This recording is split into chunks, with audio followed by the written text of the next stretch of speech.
কবরের শাস্তি ইমাম সাহেব দেখেননি। কবরের সাপকে কোনো মানুষ দেখতে পাবে না। এই শাস্তি মানুষের নাগালের বাইরে।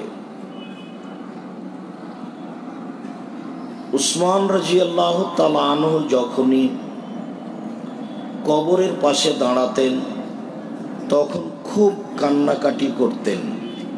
হাত্তা ইয়াবুল্লা লিহিয়াতাহু, তিনি কান্নাকাটি করে তার দাড়িকে ভিজিয়ে দিতেন।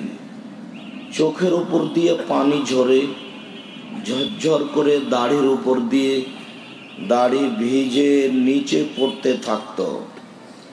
তাকে বলা হতো তাজকুরুল জান্নাত ওয়ান নার ফালা তাবকি ওয়া তাবকি মিন আযাব। আপনি জাহান্নামের কথা শুনলে এত কাঁদেন না, জান্নাতের কথা শুনলে এত কাঁদেন না, কিন্তু কবরের পাশে দাঁড়ালেই এত কাঁদেন কেন? এইটার কারণ কি? তখন তিনি উত্তরে বললেন, দেখেন, আল্লাহর নবী বলেছেন, আল কবর আউয়াল মানজিল মিন মানাজিলিল আখিরাহ, মরার পরে কবর হচ্ছে প্রথম বিপদ। ফাইন নাজা মিনহু ফাবাদা আইসর মিনহু, মানুষ যদি কবরে বেঁচে যায় তাহলে এরপরে যত স্তর আছে সব সহজ হয়ে যাবে। ওয়াইল্লাম ইয়ানজু মিনহু ফাবাদা আসাদ্দু মিনহু, মানুষ যদি কবরে বাঁচতে না পারে তাহলে এরপরে যত স্তর আছে সব আরো জটিল ও কঠিন হয়ে যাবে। কবর যত কঠিন, কিয়ামত তার চেয়ে অনেক অনেক অনেক বেশি কঠিন। কিয়ামত যত কঠিন, জাহান্নাম তার চেয়ে অনেক অনেক অনেক বেশি কঠিন। তিনি বলেন, আল্লাহর নবী পরের বাক্যে বললেন, মা রাআইতু মানজারান কাত্তাল কাবর আফযা মিনহু, আমার জীবনে আমি দেখিনি কোনো দৃশ্য যেটা কবরের চেয়ে আশ্চর্য হতে পারে। এই ছেলে, ওই যে বাচ্চাটা দৌড়াতে দৌড়াতে এখানে আসলো, আপনাদের সামনে দিয়ে আসলো কি করে? ওকে ঠেকালেন না?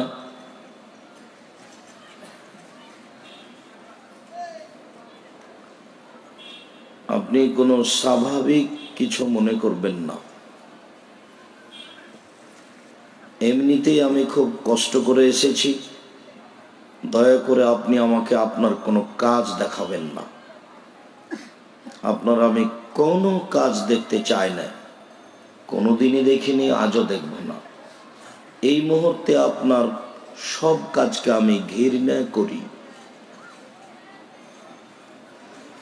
আপনার লেনদেন, ক্রয় বিক্রয়, কথাবার্তা, গল্প, কোনোটাই আমি এখন পছন্দ করি না, সব ঘৃণা করি আমি। আপনি কেন করছেন, কেন দাঁড়িয়ে আছেন, আপনি কেন দোকানে বসে আছেন এখন, তা আমার বুঝের বাইরে। আপনি কি নিজেকে আসলে মানুষ মনে করেন না, না কি? যদি মানুষ মনে করেন তাহলে সামনে আসেন। আমি তো আপনাকে বলেছি আপনার আমি কিছু না কিছু উপকার করবই করব ইনশাল্লাহ। আপনি তো মুসলমান, হিন্দু হলে আমি তার উপকার করব কিছু। আল্লাহে আল্লাহর কসম, আল্লাহে আল্লাহর কসম, আল্লাহে আল্লাহর কসম, আমি আব্দুর রাজ্জাক বিন ইউসুফ 90 সাল থেকে নিয়ে এখন পর্যন্ত কোনোদিন অপ্রয়োজনীয় বাক্য বলিনি। আল্লাহর কসম, 90 সাল থেকে নিয়ে এখন পর্যন্ত আমি কোনোদিন কিস্সা কাহিনী বলিনি। আল্লাহর কসম, 90 সাল থেকে নিয়ে এখন পর্যন্ত আমি কোনোদিন কোনো মাযহাবের, কোনো দলের, কোনো ব্যক্তির নিন্দা করিনি।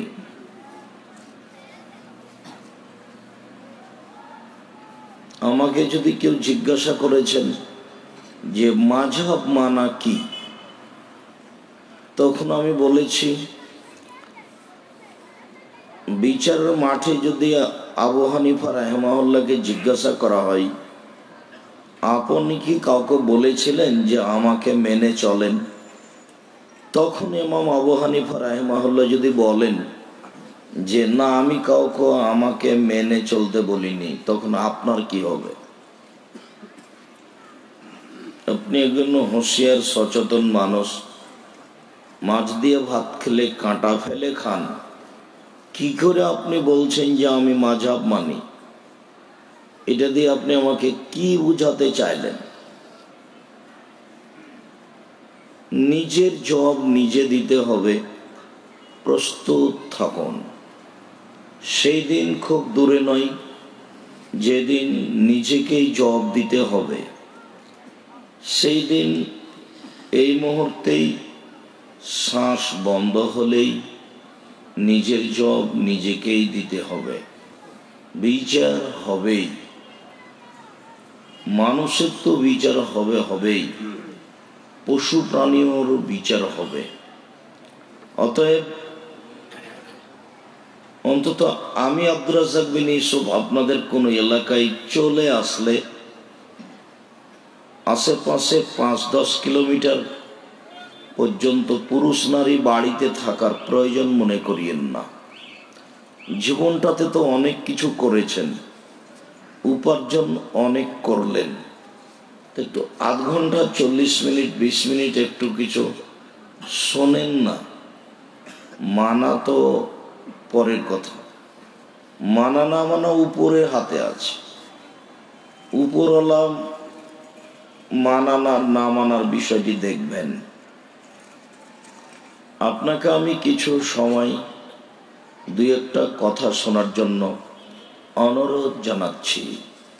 দয়া করে আপনি কোনো কাজ আমাকে দেখায়েন না যে এখন আমি দোকান খুলে বসে আছি, বা আমার ছেলের সাথে একটু কথা প্রয়োজনীয় আছে, বা আমাকে এখন একটু কিছু লেনদেন কিনতে হবে, এরকম জানি দয়া করে দেখায়েন না।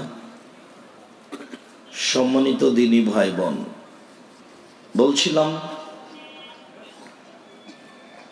রাসূল সাল্লাল্লাহু আলাইহি সাল্লাম পরের বাক্যে বললেন, মারাআইতু মানজারান কাত্তাল কাবর আফযা মিনহু।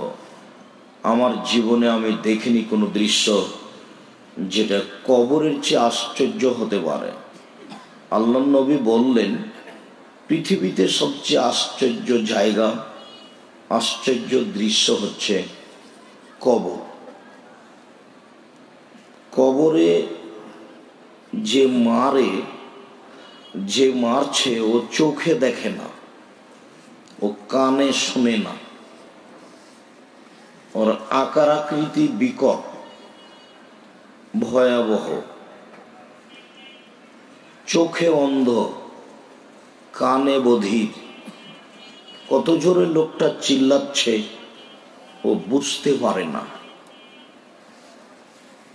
রাসূল সাল্লাল্লাহু আলাইহি সাল্লাম বলেন, যখন তাকে মারে এসিও সাইহাতান, সে বাপরে মারে করে চিৎকার করে, ইসমা মা বাইনাল মাশরিক ওয়াল মাগরিব ইল্লা সাকালাইন, সারা পৃথিবীর জীবজন্তু কীট পতঙ্গ পদার্থ জড় পদার্থ সবকিছুই তার চিৎকার শুনতে পায়, মানুষ এবং জিন শুনতে পায় না। তো এইখানে লোকটা চিল্লাচিল্লি করছে, 50,000 কোটি কিলোমিটার দূরে যে বস্তু আছে সেও শুনতে পাচ্ছে। আপনাকে কি আমি বুঝাতে পারবো সে কত জোরে চিল্লাচ্ছে? এখানে কি কোনো বোঝানোর পথ আছে? মানুষ বুঝে না, খাচ্ছে, পায়খানা করছে, দিন কাটাচ্ছে, বিবেচনা হারিয়ে জীবিকা নির্বাহ করছে। সেই জন্য কি কবরও কারো কথা মানে?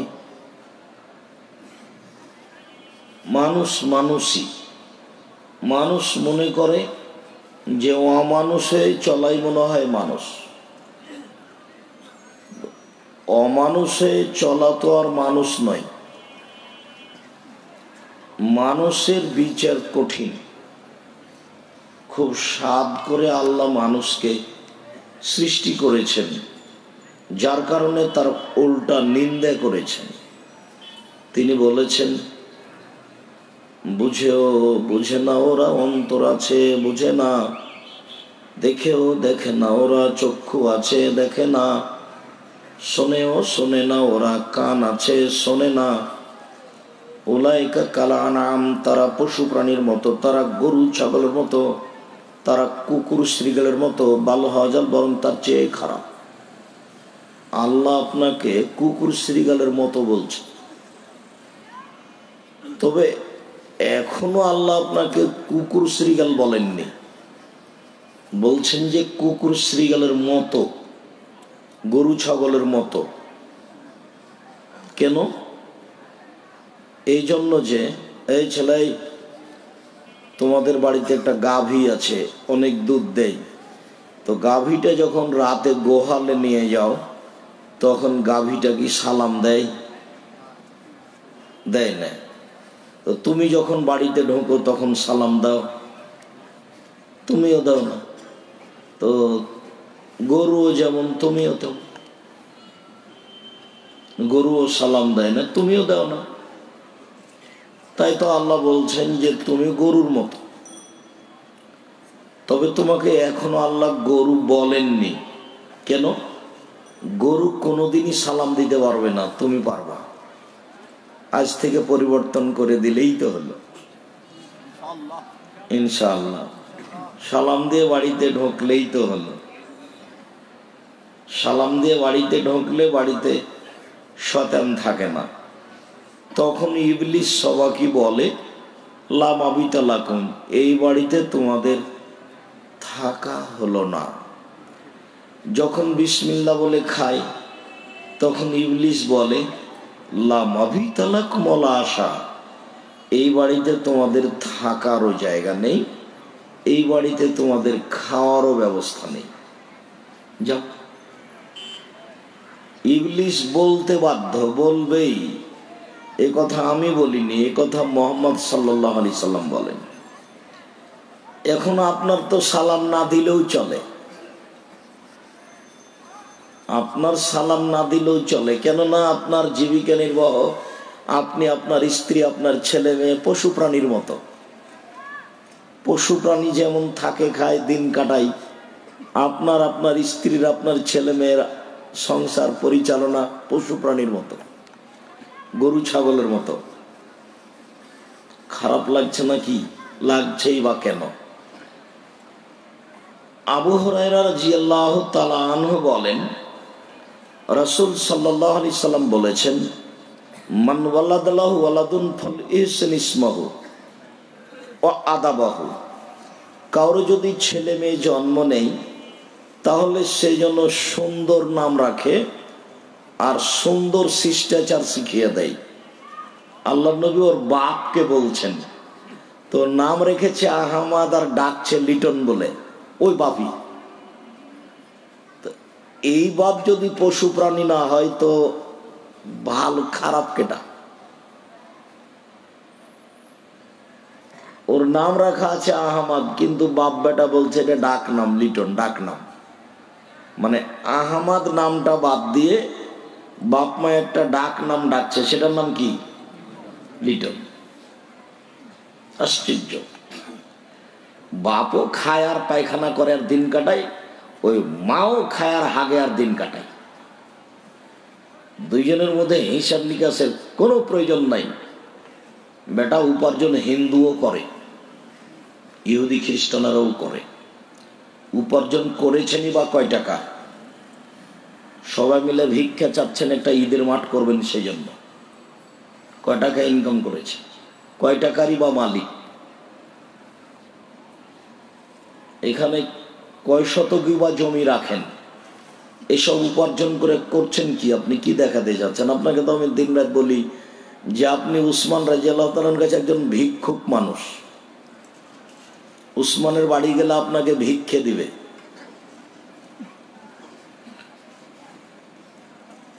তো এই হিসাব করে আপনি কি করতে চাচ্ছেন? স্বামী স্ত্রী বসে একজন একটু মানুষের মতো নিজেকে একটু ভাবেন না কেন? সুন্দর শিষ্টাচার শিখিয়ে দিল। কি শিষ্টাচার? কি শিষ্টাচার আপনি ছেলে মেয়েকে শিখিয়ে দেন? আপনি বা কি শিষ্টাচার জানেন?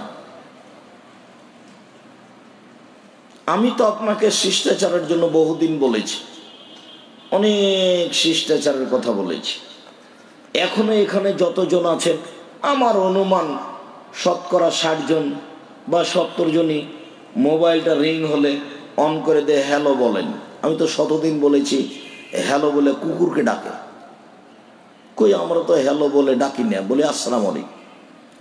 আপনাকে আমি বলেছি যদি হিন্দু দেখে মনে হয় তাহলে আপনি বলবেন ধন্যবাদ, কি বলছিলেন। আর যদি চিনতে না পারেন তাহলে হিন্দু হোক, মুসলমান হোক, বৌদ্ধ হোক, খ্রিস্টান হোক, হাড়ি হোক, ডোম হোক, চামার হোক, মেথর হোক, আপনি বলবেন আসসালামু আলাইকুম। এটা আপনার নবীর আদর্শ। আপনার স্বভাব আপনি জানেন না। এই যে দোকানে বসে আড্ডা পিটেন আপনি, বা এরর বদনাম করেন, গিবাত করেন, মুখখান সবসময় চালু থাকে, আর একজনের বিরুদ্ধে খিলখিল করে হাসেন। আপনাকে আমি বলিনি যে বাঁচার 3টে পথ? এটা হলো মুখ বন্ধ রাখবেন, জান্নাত হবে, বেঁচে যাবেন। আজকে সারাদিনে কার বিরুদ্ধে কত কথা বলেছেন মনে আছে? 2 জরুরি প্রয়োজন ছাড়া বাড়ির বাইরে যাবেন না। আপনি দোকানে বসে আড্ডা পিটেন রাত 12টা-1টা পর্যন্ত, আর গল্প জমান, আর ল্যাংটা বেটি ছেলেকে দেখেন আর চক্ষু ঠান্ডা করেন আর কলিজা ঠান্ডা করেন। দোকানে তো ল্যাংটা বেটি ছেলে নাচে, সেটা দেখে আপনাকে ভালো লাগে, চক্ষু ঠান্ডা করেন, কলিজা ঠান্ডা করেন। আবার জান্নাতের মেয়ে ভোগ করতে চান, এটা হলো 2টা এক জিনিস নয়। এটা হবে কি করে? কেন দোকানে বসে থাকেন? কেন দোকানে আড্ডা পিটেন? এশার সালাতের পরে তো কথাই চলে না, তো দোকানে বসে আড্ডা পিটেন কি করে? এটা কোন শিষ্টাচার? শিষ্টাচার কাকে বলে? এশার সালাতের পরে আপনি ওখানে বসে আছেন কেন? এই 2 টাকায় ইনকাম করতে শিখেছেন, সেই জন্য রাত 2টায় ঘুমাতে হবে আর সকাল 8টায় উঠতে হবে ঘুম থেকে? এটা হলো? কয় টাকা ইনকাম করেন আপনি যে অভ্যাস হয়ে গেল যে রাত 2টায় ঘুমাচ্ছেন আর সকাল 8টায় উঠছেন? এটা শিষ্টাচার হলো? এটা মানুষ, এটা গরু ছাগল পশু প্রাণীর মতো। দেখি কোন মায়ের বেটা জন্ম নিয়েছে বলতে পারে এটা মানুষের আচরণ। গল্প করে রাত 2টাতে ঘুমাবে, তখনও সে ভালো মানুষ, তার শিষ্টাচার ভালো। দেখি কে বলে? জি না। আপনাকে আমি মিঠে করে কোনোদিনই কথা বলিনি, আজও আপনাকে বলতে আসিনি, আপনি মনে রাখবেন। আল্লাহর নবী বলছেন শিষ্টাচার শিখিয়ে দিল ছেলে মেয়েকে। ফাইজা বালাগা, ছেলে মেয়ে যখন বড় হয়ে যাবে, ফলিজব্বিজহ বিবাহ দিয়ে দিল। ফাইজা বালাগা, ছেলে মেয়ে যদি বড় হয়ে যায়, ওলামিজব্বিজহ, যদি বাপে বিবাহ না দেয়, ফাইনা সাবা ইসমান, ও যদি কোনো পাপ করে, ফাইনামা ইসমাল আবিহে, সে পাপ তার বাপের। জন্ম দিয়েছেন আপনি, বিচার মাঠে জবাব দিয়েন আপনি। ওই যে এখনো আপনার মেয়ে হাঁটছে বাজারে, এখনো জিনিস কিনতে গেছে, ওটা হিন্দুর মেয়ে নয়, এটা ইহুদির মেয়ে নয়, খ্রিস্টানের মেয়ে নয়। আমাদের বউ যদি বাজারে যায় আর আমরা যদি শুনতে পাই তাহলে তো অজ্ঞান হয়ে যাবো। ইন্না লিল্লাহি ওয়া ইন্না ইলাইহি রাজিউন। একই কথা, বউ গেছে বাজারে, ইন্না লিল্লাহি ওয়া ইন্না ইলাইহি রাজিউন। এটা যদি আমরা শুনতে পাই যে বউ বাজার গেছে কোনো জিনিস কিনতে, তাহলে অজ্ঞান হয়ে যাবো। আল্লাহ আমাদের কি কথা। আর আপনার বউ নিয়মিত বাজার করে, তবু আপনি নাকি তাহাজ্জুদ পড়েন। কোনটা শিষ্টাচার আমি বুঝতে পারি না।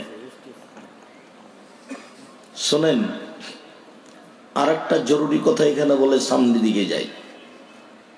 জাবের রাদিয়াল্লাহু তাআলা বলছেন, আপনাকে বলছি, জাবের রাদিয়াল্লাহু তাআলা আনহু বলেন যে আল্লাহর রাসূলের সাথে যুদ্ধ করে আমরা এক যুদ্ধ থেকে আসছিলাম, তো মদিনায় ঢুকবো, তো আল্লাহ রাসূল বলছেন থামো, এখন কেউ মদিনায় ঢুকতে পাবে না, সকালে যেতে হবে। তো জাবের বলছেন, আমি আল্লাহর নবীকে বললাম, আল্লাহর নবী, আমি নতুন বিবাহ করেছি, আমাকে বাড়ি যেতে দেন। তখন আল্লাহ রাসূল একটু হাসি মুখে বলছেন, নতুন বিবাহ করেছ? বিকরা নাম সাইয়্যিব, কুমারী মেয়ে বিবাহ করেছ না তালাক প্রাপ্তা মেয়ে বিবাহ করেছ? তখন জাবের বলছেন, সাইয়্যিব, তালাক প্রাপ্ত মেয়ে বিবাহ করেছি। ওর আগে বিবাহ হয়েছিল, ওর স্বামী ওকে তালাক দিয়ে দিয়েছে, আমি তাকে বিবাহ করেছি। তখন আল্লাহর নবী বলছেন, আরে হাল্লা বিক্রাম তুলায় বোকা, তুমি অবিবাহিতা মেয়েকে কেন বিবাহ করলে না? তুমি তার সাথে খেলতে, ও তোমার সাথে খেলতো। আরে তুমি অবিবাহিতা মেয়ে কেন বিবাহ করলে না? তুমি তার সাথে খেলতে, ও তোমার সাথে খেলতো। আল্লাহ রাসূল এই পর্যন্ত বললেন, যা বললেন। এখন জাবের কি বলছেন এটুকু দেখেন। জাবের বলছেন, আল্লাহর নবী, আমার বাপ উহুদের যুদ্ধে শহীদ হয়েছেন 6 জন মেয়ে রেখে। আমার 6 জন বোন আছে। আমার বাপ শহীদ হয়ে গেছেন 6 জন মেয়ে রেখে, আমার 6 জন বোন আছে। আমার বোনদের সমবয়সের মেয়েকে আমি বিবাহ করা পছন্দ করিনি। না না না না না না, আমার বোনদের বয়সের মেয়েকে আমি বিবাহ করব না। 4টা কারণে। এক, লেতুয়াব দেওয়া হন না, আমার বউ যেন আমার বোনদেরকে শিষ্টাচার শিখাতে পারে। এটা আপনার বউ, আপনার স্ত্রী, আপনার ছেলে মেয়েকে শিখাবে। এখন আপনার বউ কোনো শিষ্টাচার জানে কিনা তা তো আমি বলতে পারছি না। শিষ্টাচার শব্দটাই বুঝে কিনা। যেমন ধরেন ধৈর্য, ধৈর্য শব্দ তো সবাই জানে, তো ধৈর্য কি কেউ ধরে দেখেছে যে কখন ধৈর্য ধারণ করা লাগে? এইটা কি কেউ বাস্তবায়ন করে দেখেছে? ধৈর্য শব্দটা এখন ঘোড়ার ডিম। ঘোড়ার ডিম সবাই বলেও বুঝে, কিন্তু কেউ কি দেখেছে? ঘোড়ার ডিম কি কেউ দেখেছে? তো বলেও বুঝে। তো ধৈর্য শব্দটাও মানুষ বলেও বুঝে, কিন্তু ধৈর্য ধারণ করে দেখেছে কোনোদিন, এইটা তো জানে না। কোথায় ধৈর্য শব্দটা ব্যবহার করবে? ওর জীবনে কোন জায়গাতে ধৈর্য ব্যবহার করবে? ও মারামারি করে যখন পারেনি তখন বলেছে ধৈর্য ধারণ করি, তো ওটা তো ধৈর্য হয়নি। বলো ছেলে মারা গেছে, 1 সপ্তাহ কান্নাকাটি করেছে, তারপরে বলছে যে আচ্ছা যাক, আল্লাহর মাল আল্লাহ নিয়েছে, এখন ধৈর্য ধারণ করি। ওটা তো ধৈর্য হয়নি। তো ধৈর্য কোথায়, কোনটা ছেলে? তো শিষ্টাচার কি এখন ঘোড়ার ডিম? শিষ্টাচার কি জিনিস? আল্লাহর নবী, আমি আমার বোনদের বয়সের মেয়েকে বিবাহ করতে চাইনি। না না না না না না, আমার বোনদের বয়সের মেয়েকে বিবাহ করব না। কেন? আমি বেশি বয়সের মহিলা বিবাহ করব যাতে করে আমার বোনদেরকে শিষ্টাচার শিখাতে পারে। তো শিষ্টাচার কি, সেটা কি? তাহলে কি ওটা সৌদি আরব আছে, আমাদের কাছে নেই? 2, বলে তোয়াল্লেমা হন না, আমার বউ যেন আমার বোনদেরকে বিদ্যা শিখিয়ে দিতে পারে। 3, বলে তুরাজ্জেলা হন না, আমার বউ যেন আমার বোনদের মাথার চুল চিরুনি করে দিতে পারে। 4, বলে তাকুমা আলাইহিন্না, আমার বউ যেন আমার বোনদের উপরে প্রস্তুত থাকতে পারে। আমার বউ আমার বোনদের উপরে পাহারাদার। আমার 6 জন বোন আছে, তো আমার বউ এখন আমার বোনদের পাহারাদার। আপনার স্ত্রী আপনার ছেলে মেয়ের জন্য পাহারাদার। ও কি পাহারা দেয় এখন আপনি বুঝেন কিনা, বউ বুঝে কিনা? আরে আপনার স্ত্রীর বাপ আপনার সাথে বিবাহ দিয়েছে, আপনার বউ আপনার কাছে এসেছে, তাই বাচ্চা হয়ে গেছে। ও কি জানে যে মা হলে কিছু করা লাগে? বা আপনি কি জানেন যে বাপ হলে কিছু করা লাগে? আচ্ছা, আব্দুর রাজাক সাহেব অনেক খাটো করলেন আজকে, দুই একটা বাপের বলেন না, আমরা একটু আজকে বুঝে যাই। মায়েরও দুই একটা বলেন। আচ্ছা ঠিক আছে, দুইটা তিনটা করে বলে সামনে চলে যাব। এক, বাপ। বাপ কি করতে পারে? এক, আল্লাহ রাসূল বলছেন আনফিক আলাইয়ালিক মিন তাওলিক, তুমি তোমার উপার্জিত সম্পদ তোমার ছেলে মেয়ে তোমার বউকে খাওয়াও। উপার্জন করে আপনি খাওয়াবেন ছেলে মেয়ে স্ত্রীকে, স্ত্রীকে উপার্জন করতে হবে এটা যেন তার মাথায় না আসে। ছেলে মেয়েকে উপার্জন করতে হবে এটা যেন মাথায় না আসে। তখন আমি বলেছি ছেলে মেয়েকে বাপের জমিদারি দিয়ে খাওয়ান। এইসব এলাকা একদিন বিরান ছিল, পানিতে ডুবা ছিল, কিছুই হতো না। এখন 1 কাঠা জমির দাম অনেক টাকা, কোটি টাকায় বিক্রি করে ছেলে মেয়েকে রাজকীয় হালাতে লালন পালন করেন। সম্ভব না হলে ব্যবসা করে খাওয়ান, সম্ভব না হলে মানুষের বাড়িতে কাজ করে খাওয়ান, সম্ভব না হলে ভিক্ষা করে খাওয়ান। ভিক্ষা আপনাকে করতে হবে, ছেলে মেয়ে নয়। ভিক্ষা আপনাকে করতে হবে, বউকে নয়। তার মানে ওদের উপার্জনের বিষয়টি ওদের হাতে নেই। আল্লাহ নবী বলছেন যে তুমি তোমার ছেলে মেয়েকে উপার্জন করে খাওয়াও। তো মানুষের শেষ উপার্জন হলো ভিক্ষা, এটা হলো শেষ উপার্জন। ভিক্ষা আপনি করবেন, মেয়ে গার্মেন্টসে যাবে না, ছেলে টোকাই হবে না। তারপরের বাক্য বাপ হিসেবে কি করবে? ওলা তার আশা কা আদা বানবি না হলে, তোমার পরিবারের উপর থেকে শিষ্টাচারের লাঠি উঠিয়ে নিও না। আবার শিষ্টাচার শব্দটা ঘুরে আসলো। শিষ্টাচার কোনটা?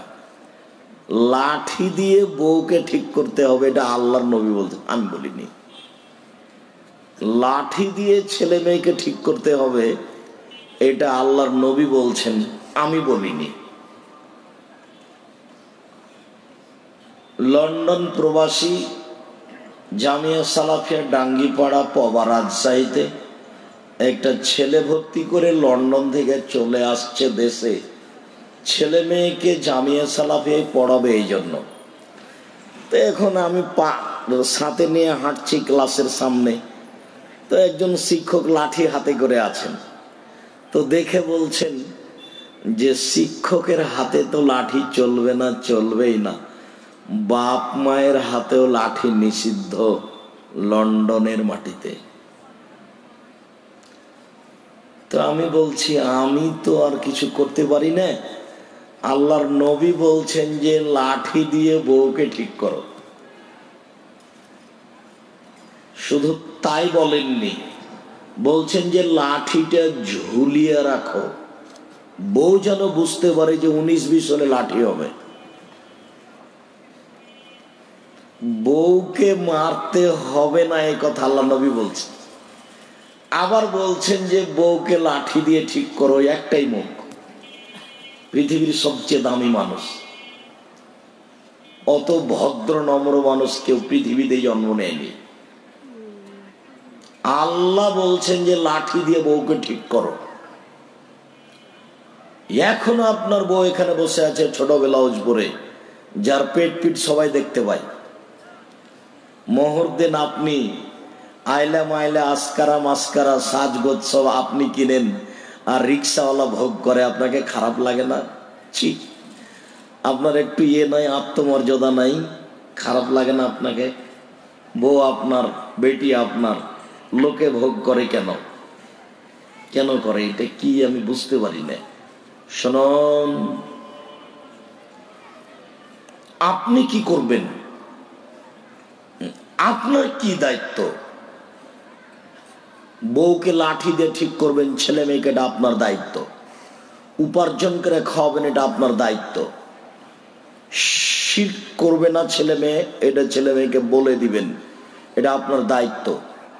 নামাজ ছেলে মেয়ে পড়বে, আপনি পড়বেন, এটা আপনার দায়িত্ব।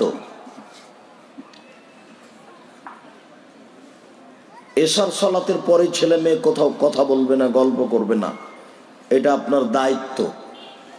এগুলো সব শিষ্টাচার শিখিয়ে দিবে। ছেলে 12টা 1টা পর্যন্ত দোকানে বসে থাকে, মায়ে সুন্দর করে ভাত সাজিয়ে রেখেছে, শোকে যে ছেলে যে খাবে, এটা কোন শিষ্টাচার? সালাম দিয়ে বাড়িতে ঢুকলো, এটা কোন শিষ্টাচার? গিলাসটা বাম হাতে ধরে পানি পান করলে এটা কোন শিষ্টাচার? কাউকে এক গ্লাস পানি দিলে আপনি থ্যাংক ইউ বললেন, এটা কোন শিষ্টাচার? ছেলে মেয়ে জাঙ্গিয়া পরে আছে এই পর্যন্ত দেখা যাচ্ছে, এটা কোন শিষ্টাচার? প্যান্টটা টাকানোর নিচে আছে, এটা কোন শিষ্টাচার?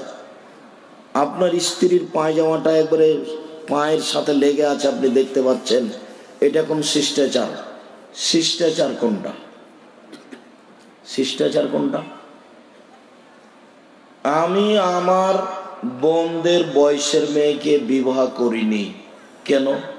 আমার বউ যেন আমার বোনদেরকে শিষ্টাচার শিখাতে পারে।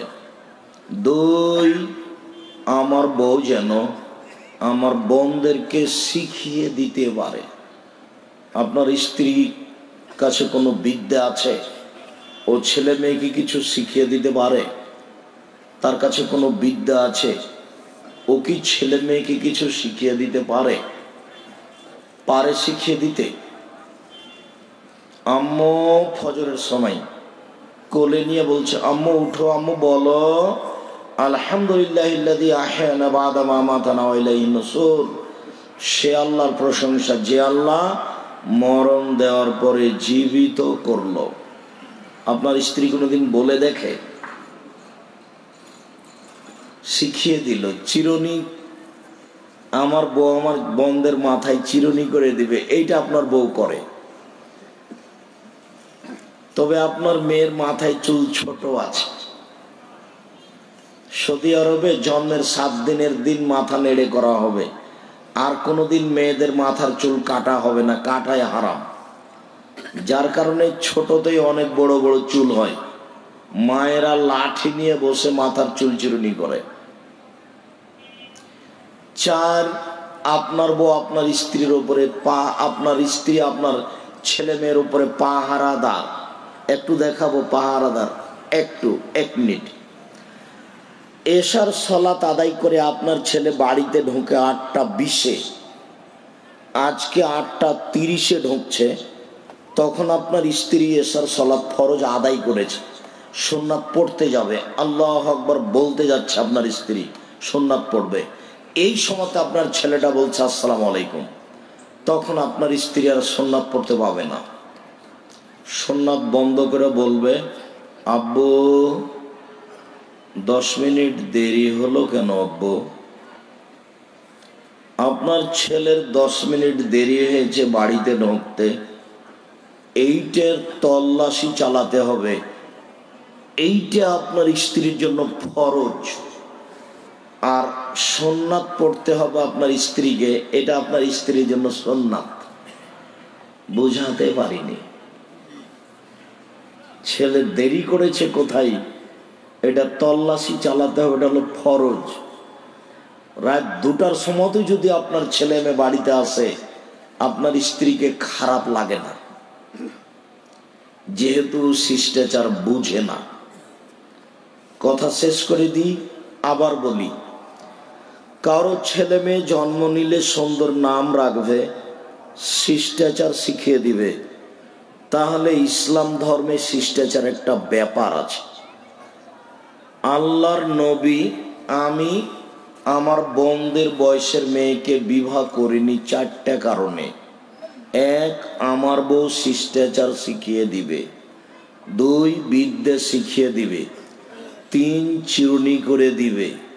4, আমার বউ আমার বোনদের উপরে পাহারাদার থাকবে।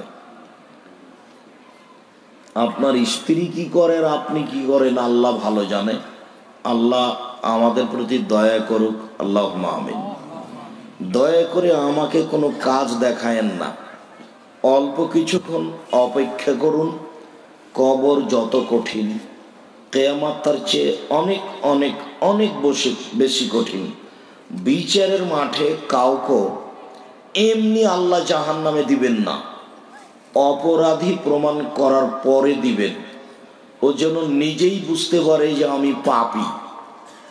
সবাইকেই তার পাপ দেখানো হবে এক। ফামান ইয়ামাল মিসকালা যাররাতিন খাইরান ইয়ারা ওয়া মান ইয়ামাল মিসকালা যাররাতিন শাররান ইয়ারা। সবাইকেই তার পাপ নেকি দেখানো হবে, দেখেই বুঝবে যে এটা আমার পাপ, এটা আমার নেকি, যাতে করে তার কোনো সমস্যা না থাকে অপরাধী প্রমাণ হতে। এই কথাটাকে আল্লাহর নবী বলছেন যে মা মিনকুম মিন আহাদিন সাইয়ুকাল্লিমুহু রাব্বুহু, তোমাদের প্রত্যেকের সাথে আল্লাহ মুখামুখি কথা বলবেন। লাইসা বাইনাহু ওয়া বাইনাহু তারজুমান, দুইজনের মাঝে কোনো দোভাষী থাকবে না। ওয়ালা হাজিবুন ইয়াজিবুহু, দুইজনের মাঝে কোনো অন্তরাল থাকবে না। ওইদিকে আল্লাহ, এইদিকে আপনি, অন্তরালে কথা হবে এইটা থাকবে না। দোভাষী দিয়ে কথা হবে না। আপনি যা বলবেন আল্লাহ তা বুঝবেন, আল্লাহ যা বলবেন আপনি তা বুঝবেন, কথা হবে। এই সময়ে ফায়ানজুর আয়মানা মিনহু, তখন সে তার ডান দিকে লক্ষ্য করবে।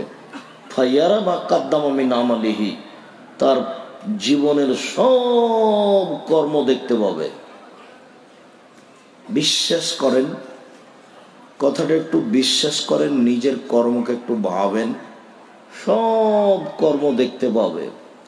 ফায়ানজুর আসআমা মিনহু, তারপরে বাম দিকে লক্ষ্য করবে। ফায়ারা মা কাদ্দামা মিন আমালিহি, জীবনের সব কর্ম দেখতে পাবে। তার মানে তাকে দেখিয়ে অপরাধী প্রমাণ করা হবে। সামনের দিকে দেখলে জাহান্নাম দেখতে পাবে। এই সময়ে 5টা জিজ্ঞাসা হবে। 1 আন উমরিহি, পুরো বয়সটা বুঝিয়ে দিতে হবে, 40-50 বছর, 100 বছর। 2 অন স্বাভাবিহি, যৌবন জীবন বুঝাতে হবে। যৌবন জীবন পুরো বয়সের মধ্যে আছে, কিন্তু যৌবন জীবনে পাপ বেশি হয়, এই জন্য এটা ভিন্নভাবে বুঝাতে হবে।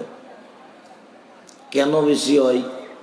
এই সময়ে টাকা উপার্জন না করলে মাও ভালোবাসে না, কাজেই যেটাই হোক টাকা তাকে উপার্জন করাই লাগবে, শেষ পর্যন্ত ডেস্টিনিতে হলেও, বা কোনো ধর্মীয় লাইফ ইন্স্যুরেন্স হলেও ও টাকা ইনকাম করবেই। যৌবন জীবনে জেনা হয় বেশি। যেমন এখানে 2-1 এমনও মানুষ, যুবক আছে যার মোবাইলে 100 নারীর নাম্বার আছে, 100 জনের সাথে তার জেনার সম্পর্ক আছে, এখানেই বসে আছে,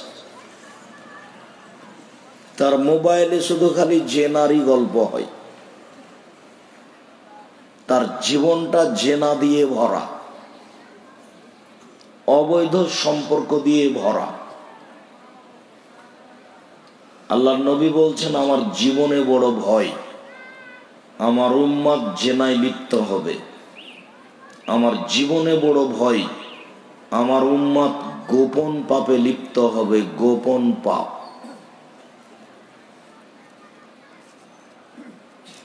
সম্মানিত দিনী ভাই বোন,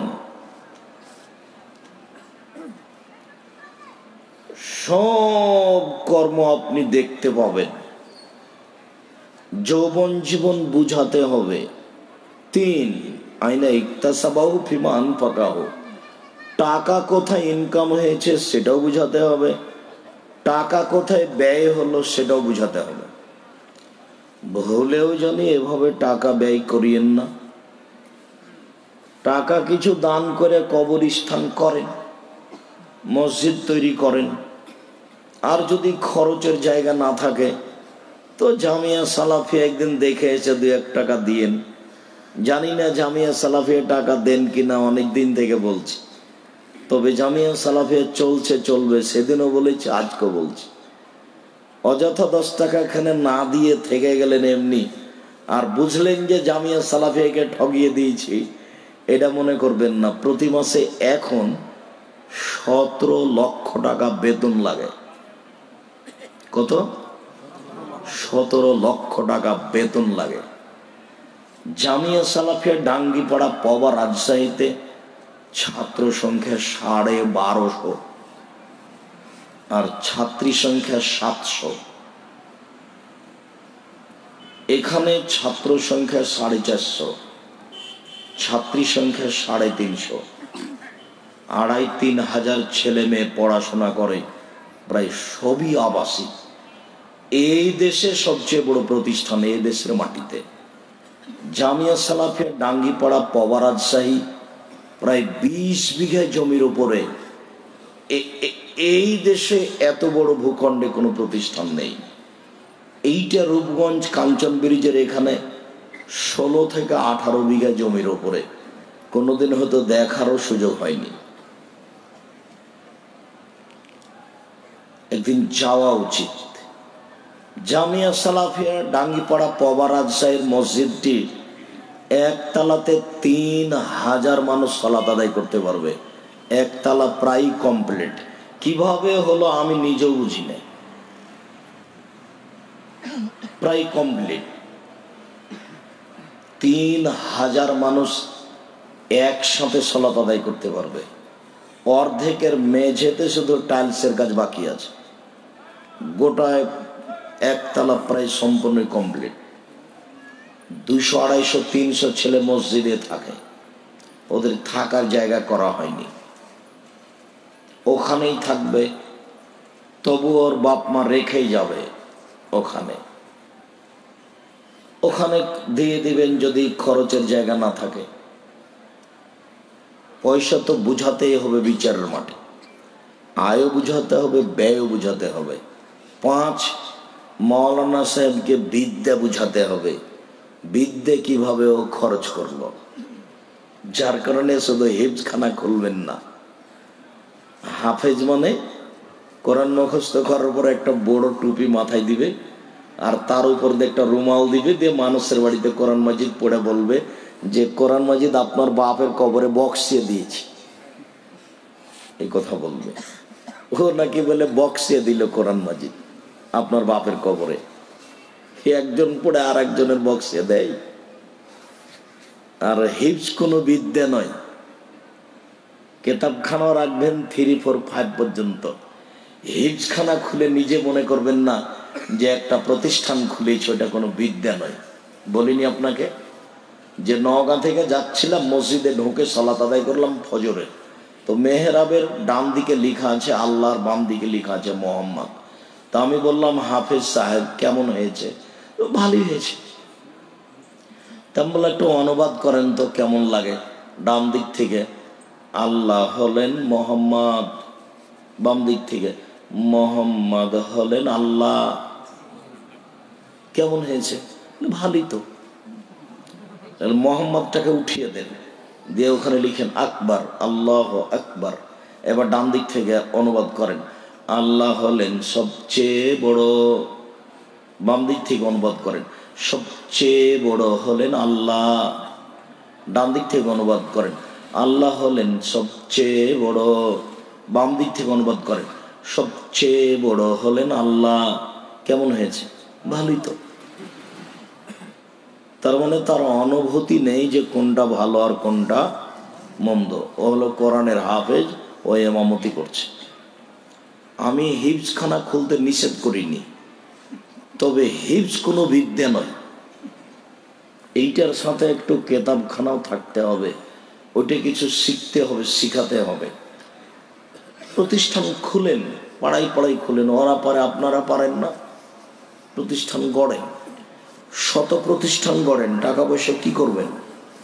একটা প্রতিষ্ঠান গড়লে তো খরচের একটা পথ বের হলো যে 2 টাকা দিলে ওখানে দান করলেন। আপনাকে আমি বলিনি এবাদতের জগতে দানের চেয়ে শক্তিশালী কোনো এবাদত নেই। হজ নয়, সলাত নয়, সিয়াম রোজা নয়, যদিচ শতদিন শুনেছেন, আব্দুর রাজ্জাক সাহেব বলেছেন পৃথিবীতে সবচেয়ে দামি ইবাদত কি? সিয়াম। দামি ইবাদত সিয়াম। আল্লাহকে ডাকার সবচেয়ে বড় মাধ্যম কি? সালাত। এক ফোঁটা চোখের পানি দিয়ে সবচেয়ে বেশি সন্তুষ্ট করা যায় কাকে? আল্লাহকে। এরপরও এই কোন ইবাদত দানের কাছে কিছুই না। এক ফোঁটা চোখের পানি ফেলে বাপের কবরের শাস্তি বন্ধ হবে না। সিয়াম রেখে রোজা রেখে কান্নাকাটি করে বাপের কবরের শাস্তি বন্ধ হবে না। হজ করে বন্ধ হবে না। বাপের নামে 5,000 টাকা দান করেন, কবরের শাস্তি বন্ধ হয়ে গেছে। ওর ক্ষমতাই ভিন্ন।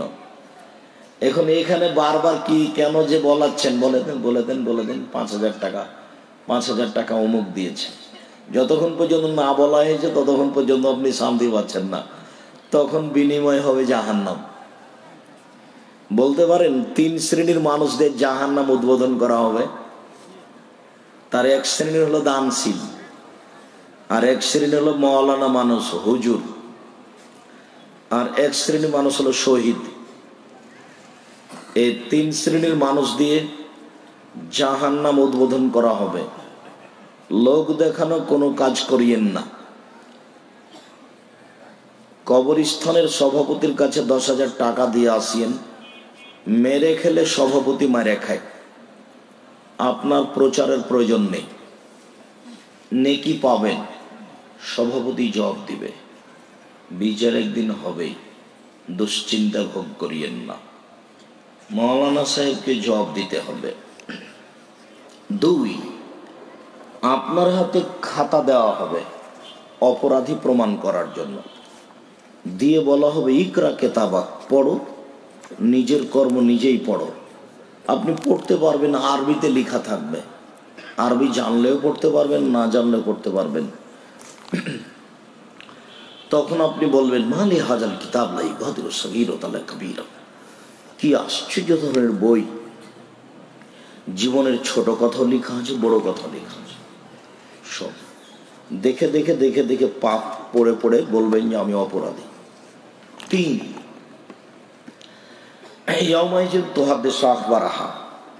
এই পৃথিবীর সবচেয়ে উন্নত মানের অত্যাধুনিক যন্ত্র। মোবাইলটাতে কথা ধরছো আর মুখ নেই, একটু পরে টিপলে কথা বলা শুরু করবে।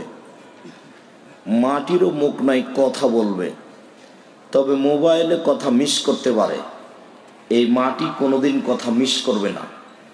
এক আশ্চর্য ধরনের উন্নত মানের অত্যাধুনিক যন্ত্র রেডি করা আছে।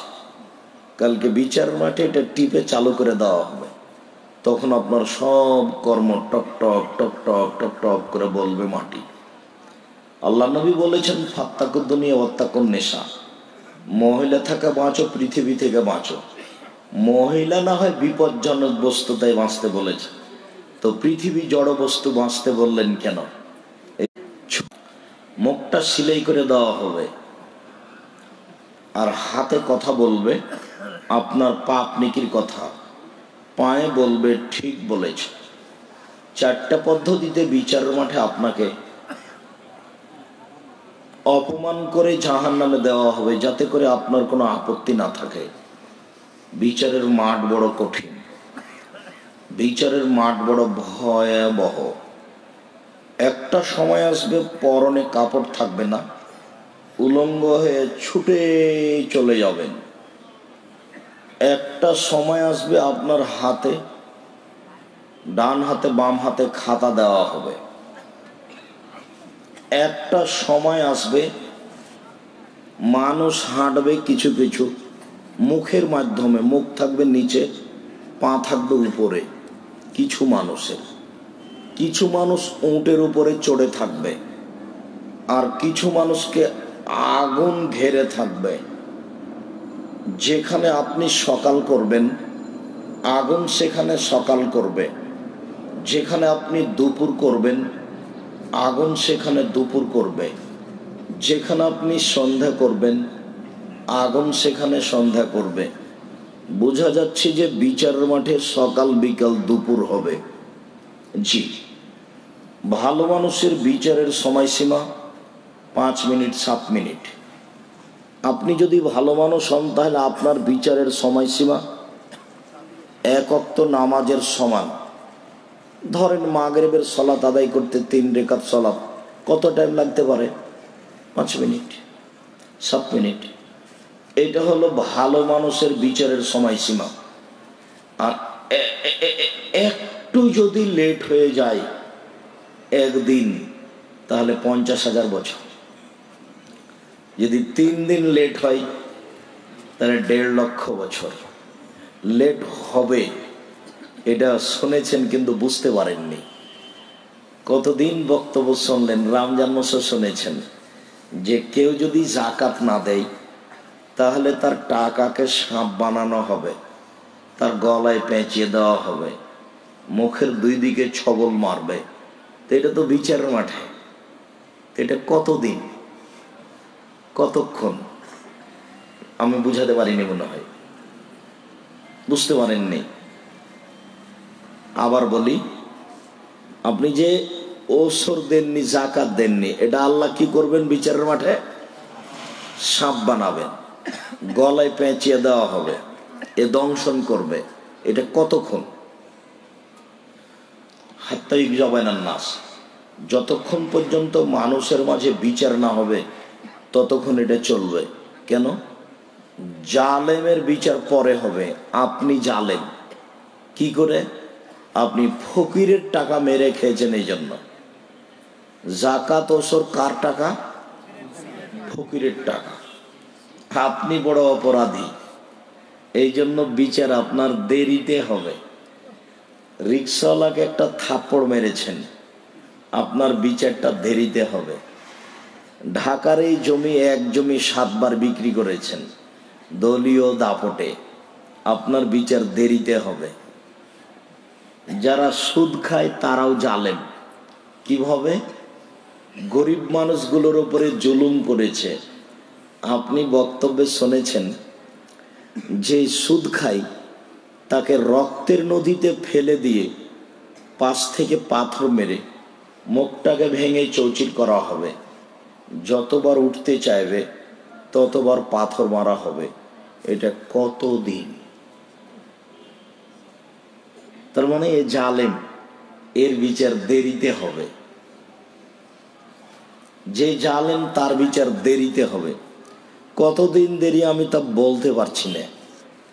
এই ছেলে, তুমি মানুষের দোকানে কাজ করো, বাড়ি যাওয়ার সময়তে দোকানটা বন্ধ করে একটা জামা নিয়ে চলে গেছো মালিকের।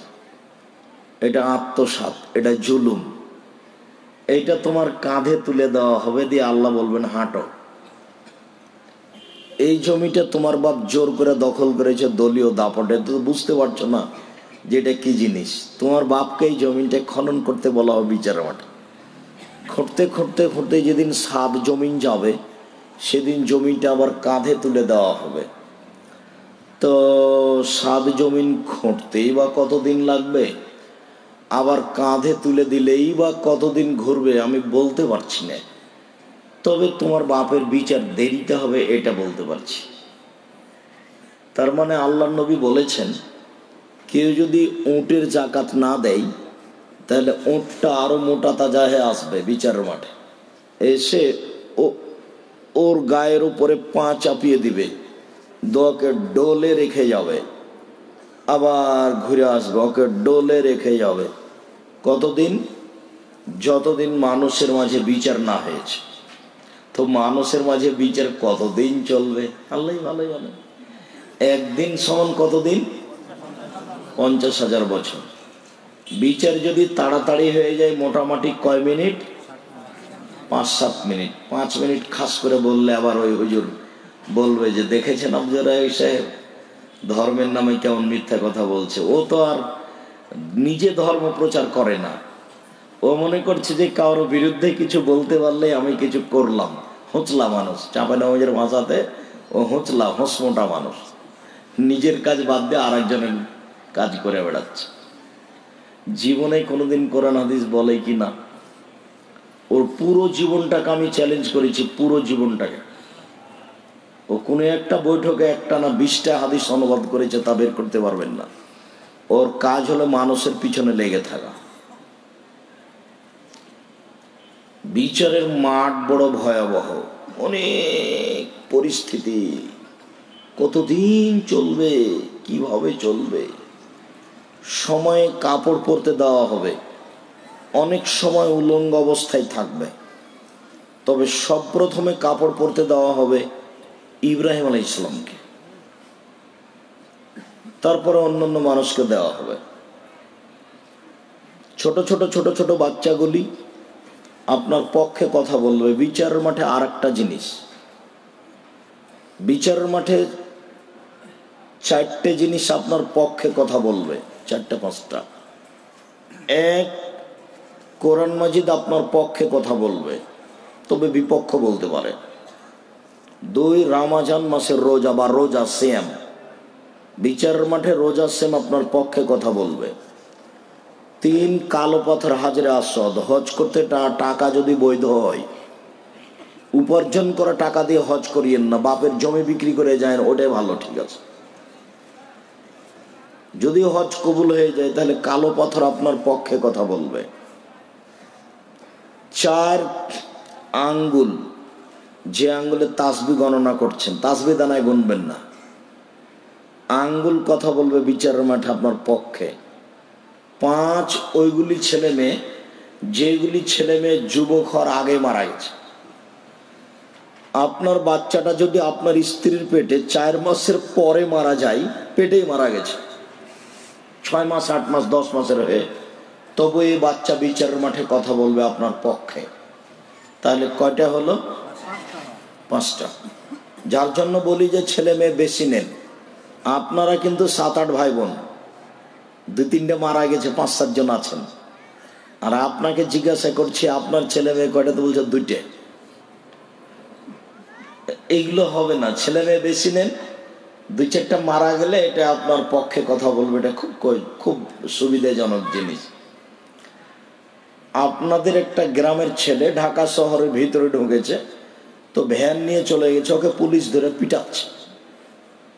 কেন? ওই ভুল ওই জায়গাতে নিয়ে চলে গেছে, সেই জন্য। তখন আপনাদের পাড়ার ওই বিত্তশালী লোকটা, কি রে আমাদের পাড়ার ছেলেটা, গাড়ি থেকে নেমে ওকে জিজ্ঞাসা করছো তুমি একে মারছো কেন? স্যার স্যার স্যার স্যার এই ভ্যান নিয়ে এনে চলে এসেছে, সেই জন্য। আর এটা তো আমার পাড়ার ছেলে গো। ও স্যার, আচ্ছা স্যার ভুলে গেছে, ছেড়ে দিচ্ছে। এখন ছেলেটাকে জিজ্ঞাসা করেন তো, এ লোকটা ওর জন্য কত উপকারী। ও বুঝেছে বিপদ কি জিনিস, বুঝতে পারেননি, এখনো বুঝতে পারছে যে এ লোকটা আমাদের কত উপকারী। তো বিচারের মাঠ যদি আপনাকে বুঝাতে পারতাম, তাহলে আপনি বুঝতে পারতেন যে আঙ্গুলে গণনা, তাসবিহ গণনা করা কত সুবিধা। তা আমি তো বিচারের মাঠই বুঝাতে পারলাম না। বিচারের মাঠ যদি বুঝাতে পারতাম তাহলে আপনি বুঝতে পারতেন যে ছোট ছোট বাচ্চা মারা গেলে কত সুবিধে।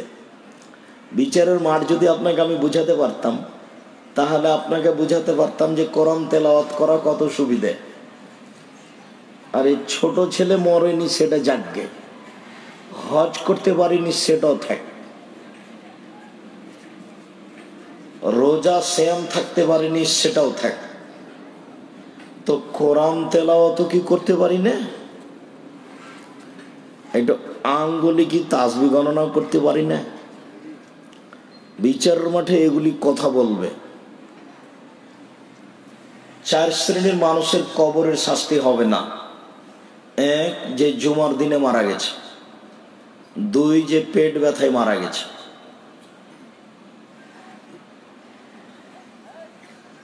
3, যে শহীদ হয়েছে। 3-4 শ্রেণীর মানুষের কবরের শাস্তি হবে না। জাহান্নাম খুব ভয়াবহ জায়গা, মনে কিছু নিয়েন না। কথা লম্বা না করে এইভাবেই আজকের মতো কথা শেষ করতে যাচ্ছি। আমি এসিনকে বলেছিলাম, এসিন আমি প্রোগ্রামে যাব না, কথা বলা আমি ভারী মনে করছি। তো এসিনের কথা ছিল, ওস্তাজি একটু জনগণের সামনে সালাম দেওয়ার জন্য আসেন। তো আপনাদের সামনে আজকে লম্বা বক্তব্য দেওয়ার জন্য আসিনি, সালাম দিতে এসেছি। মর্মে আপনার সাথে আমার তিনটা ওসিয়ত আর তিনটা উপদেশ। ওসিয়ত তিনটা হলো এই: জীবনে একটা কাজের সাথে কোনোদিন আপোষ করিয়েন না, ওর সাথে থাকবে না আপোষহীন। সেটা হলো নামাজ, সলাত। কোনোদিন বলিয়েন না যে একটু পরে পড়ব, কোনোদিন বলিয়েন না যে কাল থেকে পড়ব। কেন? একটা আশ্চর্য ইবাদত এইটা, সব নেকিগুলি এর উপরে নির্ভর করে। আল্লাহ নবী বলছেন যে শোনো শোনো শোনো শোনো, এই লোকটা জান্নাতে চলে গেছে। কেন? রাস্তায় একটা গাছ পড়েছিল, কেটে সরিয়ে দিয়েছে এই জন্য। তা আপনার বাড়ির সামনে একটা বৃষ্টির দিনে গর্ত হয়ে গেছে, তো রিক্সাটা এসে ধাক্কা খাই, রিক্সাটা অনেক সময় পড়ে যায়, অনেক সময় প্যাসেঞ্জারও কি হয়, পড়ে যায়। তখন আপনি লেবার দিয়ে এঁট দিয়ে সে জায়গাটা কি করে দিয়েছেন, ঠিক করে দিয়েছেন, বিনিময় জান্নাত। প্রমাণ বুখারী মুসলিমের হাদিস। আপনার বাড়ির সামনে একটা কুকুর মরে পড়েছিল, গন্ধ করছে, তা আপনি কুকুরটা সরিয়ে দিয়ে বাহিরে পুঁতে দিয়েছেন, বিনিময় কি? জান্নাত। প্রমাণ বুখারী মুসলিম। সেটা কি? ওই যে লোকটা জান্নাতে চলে গেছে। কেন? ও কেন জান্নাতে গেল? রাস্তায় একটা কি পড়েছিল, গাছ পড়েছিল, ওই লোকটা কি করেছে, কেটে গাছটা সরিয়ে দিয়ে, যখন মানুষের যাতায়াতে কি হচ্ছে, সুবিধা হচ্ছে, এইটুকুর বিনিময়ে জান্নাত। বুখারী মুসলিম। তো ওইটুকু দিয়ে যদি ও জান্নাত পেতে পারে, তো কুকুরটা মরে গন্ধ করছে, কেউ রাস্তায় হাঁটতে পারে না, এইটা আমি সরিয়ে পুঁতে দিলে জান্নাত পাবো না? অবশ্যই পাবো, 100 বার পাবো, 100 বার পাবো। রাস্তাতে আমার বাড়ির সামনে গর্ত হয়ে গেছে, বৃষ্টির দিন, রিক্সা ধাক্কা খাচ্ছে, পড়ে যাচ্ছে, ওইখানে আমি লেবার দিয়ে ইট দিয়ে ওইটা ঠিক করে দিয়েছি, আমি 100 বার জান্নাত পাবো, আমি পাবো ইনশাল্লাহ।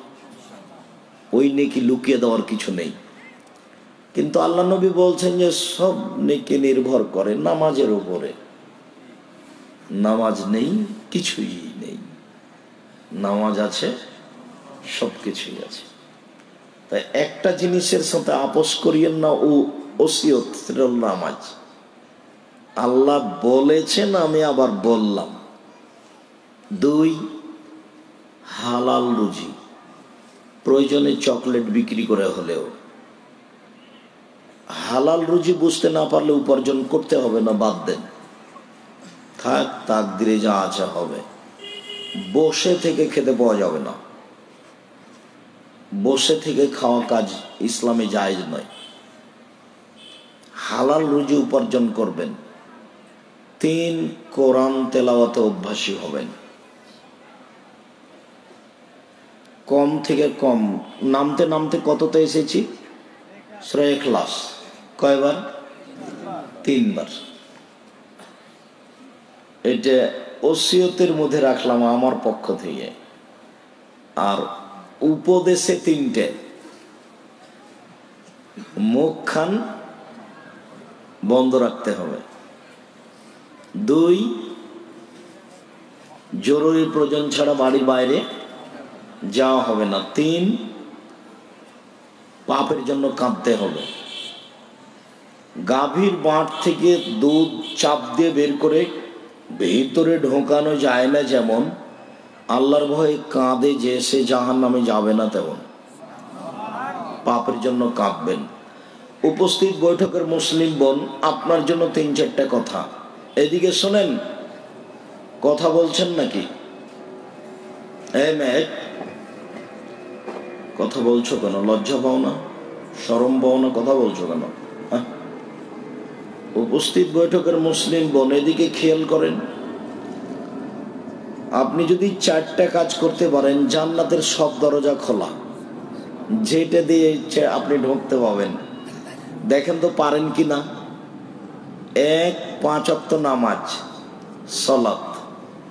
2 রমজান মাসের রোজা, সেম।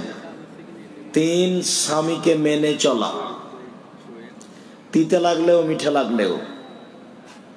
স্বামী আপনাকে মারে এ কথাই ঠিক, স্বামী আপনাকে গালি দেয় এ কথাই ঠিক, তবুও মেনে চলেন। আপনাকে অনুরোধ করছে, যদি চলতে না পারেন তাহলে স্বামী বাদ দেন। তার মানে কথা বলবেন না, ভিন্ন বিছানে থাকবেন, আবার স্বামীর অধীনে থাকবেন, এটা চলবে না। ভালো স্বামীকে মানুষ বাদ দিতে পারে, ভালো স্বামীকে। প্রমাণ বুখারী মুসলিম। একজন মহিলা এসে বলছেন, আল্লাহর নবী, আমার স্বামী খুব পরহেজগার, খুব ভদ্র, কিন্তু ওর রং খুব কুৎসিত, সাইজে খাটো, আমি ওর সাথে থাকবো না। দেখছেন, আগে খুব প্রশংসা করলো, কি বলল? খুব পরহেজগার, চালচলন খুব ভালো, কিন্তু রং কালো কুৎসিত, সাইজে খাটো, আমি ওর সাথে থাকবো না। তখন আল্লাহ নবী বলছেন, তাহলে মোহর দিতে হবে ফেরত। তখন বলছে যে মোহর তো দিব, আরো কিছু লাগলে দিব, এই শব্দ এসেছে, দিয়ে খোলা তালাক করে দিলেন। আপনি যে কোনো সময়ে স্বামী বাদ দিতে পারেন, হয় বাদ দেন, আর না হলে মেনে চলেন, তিতে লাগলেও মিঠা লাগলেও। 4, জেনায় লিপ্ত হবেন না, জান্নাত হবে। সব দরজা খোলা, 4টে। 1, 5 ওয়াক্ত সালাত। 2, রমজান মাসে সিয়াম। 3, স্বামীকে মেনে চলা। 4, জেনায় লিপ্ত না হওয়া। আব্দুর রাজাক সাহেব, দুঃখজনক হলেও সত্য, আমার যে কিছু জেনা ঘটে গেছে, কি করা যায়? নিরাশা হবেন না, আজ থেকে জেনা বন্ধ করেন। আল্লাহ বলছেন, যে ব্যক্তি জেনা অশ্লীল কাজ বন্ধ করলো, আমি আল্লাহ তাকে জান্নাতুল মাওয়া দিয়ে দিলাম। অনাহা নাফসা আনিল হাওয়া ফাইনাল জান্নাতা হিয়াল মাওয়া। মানুষ যদি নিজেকে অশ্লীল কাজ থেকে ঠেকাতে পারে, আমি আল্লাহ তাকে জান্নাতুল মাওয়া দিয়ে দিলাম।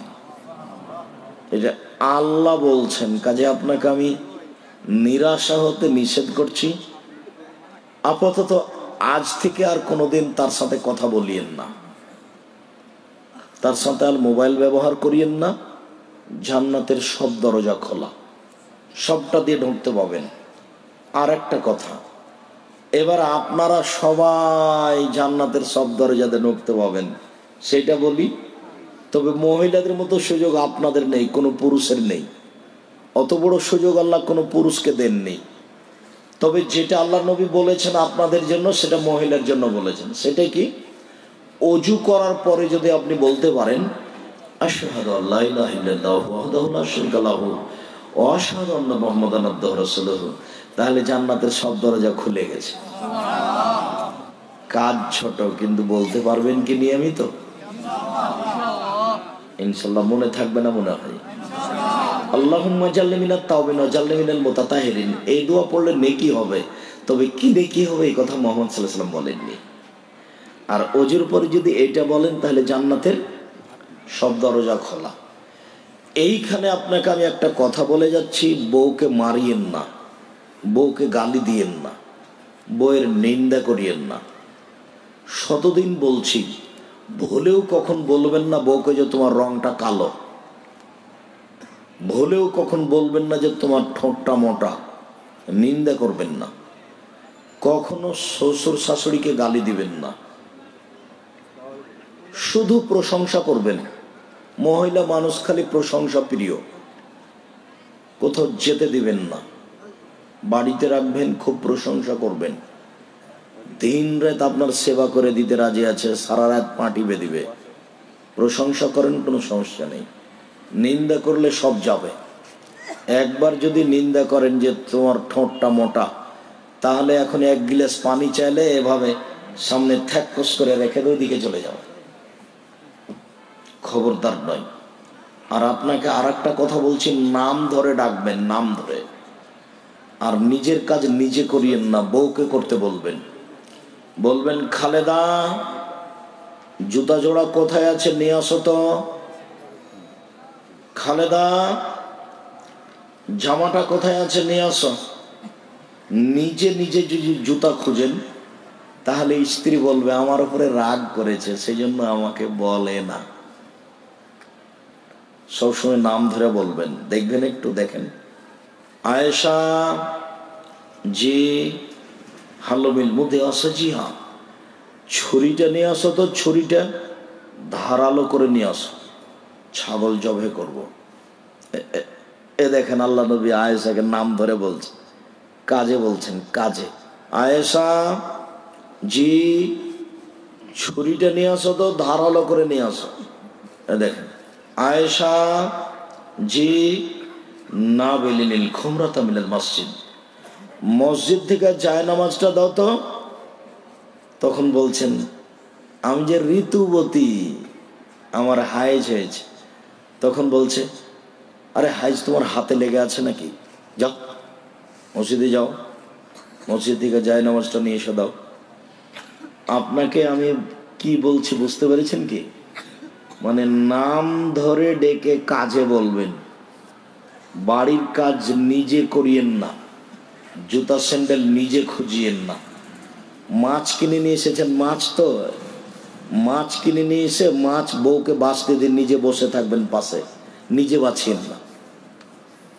না হলে আপনি বেটি ছেলের কাজ করছেন, আপনার মান কমে যাবে। আপনার তো এদিকে অভ্যাস ভালো আছে, বউয়ের কাজ করেন ভালো, তাই না? বউ শুয়ে থাকে আর আপনি মাছ বাছেন, পাশে বসে থাকবেন আর মাছটা বউকে বাছতে দিবেন, কথা বলবেন, ওই খুশি হবে, কাজ করবেন, নিজে করিয়েন না। আপনি নিজে কাজ করছেন কেন জানেন? আপনার বউয়ের ব্যক্তিত্ব নাই, সেই জন্য। আপনার হাত থেকে বউয়ের কাজটা আপনার স্ত্রীর, আপনার হাত থেকে তার নিয়ে নেওয়া উচিত ছিল। আরে বসো, তুমি মাছে হাত দিচ্ছ কেন, আমি বাসছি, তুমি পাশে বসে থাকো। এইটা হলো ভালোবাসার পদ্ধতি। নিজের কাজ, বাড়ির কাজ বউকে করতে দেন, নাম ধরে ডাকবেন, খুশি হবে। আর নিজের কাজ নিজে করিয়েন না, করতে বলিয়েন।